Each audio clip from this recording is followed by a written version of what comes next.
সাহায্য উঠান? হ্যাঁ ভাই, আমি সাহায্য উঠেছি। বাড়ি কোথায়? বাড়ি আমার আটটুসি হয়। কয় ছেলে মেয়ে? আমার 3 ছেলে 2 মেয়ে। 3 ছেলে 2 মেয়ে। সবার জন্য ঈদে কিছু কিনছেন?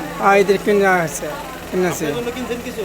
আমার জন্য আমি লুঙ্গি আর পাঞ্জাবি কিনছি। তুমি আর পাঞ্জাবি কিনছেন? হ্যাঁ। প্রতিদিন কেমন টাকা পান সাহায্য? ওঠে 1000 আনি ওঠে আমার। প্রতিদিন 1000 হ্যাঁ টাকা পান? হ্যাঁ, 1000 আনি পাই আমি।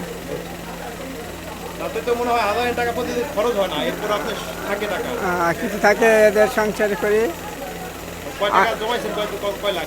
হ্যাঁ, এ পর্যন্ত কয় লাখ জমাইছেন? যে কোনো জমা আছে কাটা, একটু জায়গা রাখছি। কয় কাটা? কাটা পাচ্ছে জায়গা রাখছি। কাটা পাচ্ছি? কত হ্যাঁ। টাকা দিয়ে? 6 লক্ষ টাকা দেওয়ার 6 লক্ষ টাকা কি কাটা? কাটা। তা 5 কাটা? 5 কাটা রাখছি। 30 লাখ। হ্যাঁ। 30 লাখ তো জায়গা রাখছেন, মানে আপনার সমস্যা কি পায়? আমি বাইসে নামাজ পড়ে যাই, আমার দাঁড়াইছি পরে আমি পায়ের উপর গাড়ির চাক্কা উঠেছি, মোটর সাইকেল উঠেছিলাম আমার পায়ের উপর। এখন ঠিক মতো হাঁটতে পারেন না? না, এখন হাঁটা পাই না, আমার পায়ে এই যে প্রতিদিন সাহায্য উঠে আপনি 30 লাখ টাকা তো জায়গা রাখছেন। হ্যাঁ। আর ছেলে মেয়ে কত বড়? ছেলে হলো একজন রাত্রি, আর একজন রাত্রি। আর মেয়ে হলো পঙ্গ। বড় মেয়েটা পঙ্গ। বড় মেয়েটা পঙ্গ, এই মেয়েটার জন্য আমি কিছু সবাই কিছু দিতেছি আমার। পরে কিসে ছেলে মেয়ে? আর একজন বড় আছে 5 বড় আছে। ভাইবে? হ্যাঁ। আর একজন তো খরচ দেওয়া লাগে না? না, ওরা সরকারিতে খরচ দিচ্ছে। সরকারি খরচ? হ্যাঁ।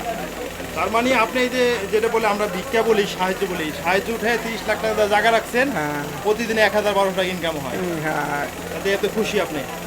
আল্লাহ আমার একটু খুশি রাখছে। আর এই যে ঈদে যারা কিছু কিনতে পারে না, অসহায় গরিব একবারে আপনার মতো, তাদের কি কিছু দিছেন? হ্যাঁ, আমি আল্লাহকে দিচ্ছি ইনশাল্লাহ।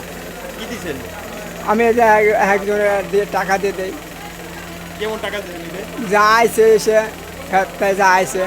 আচ্ছা, হ্যাঁ। জাকাতও দিয়েছে আপনার? হ্যাঁ জাকাতও তো হয়েছে আপনার? হ্যাঁ, জাকাত তো হয়েছে। হ্যাঁ, দে আমি প্রতি বছর আল্লাহ গেলে আমার দেওয়া দেয়, তবে দিচ্ছে আল্লাহ।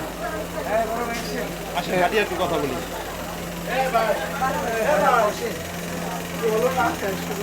আপনি কি কোনো সমস্যা আছে নি? আমার আসেন আগে আগে আগে। সমস্যা দেখি তো আমি আগে লাঠি ছিল, হচ্ছে লাঠিতে নাই পড়ে গেছে লাঠিটা। ঠিক আছে।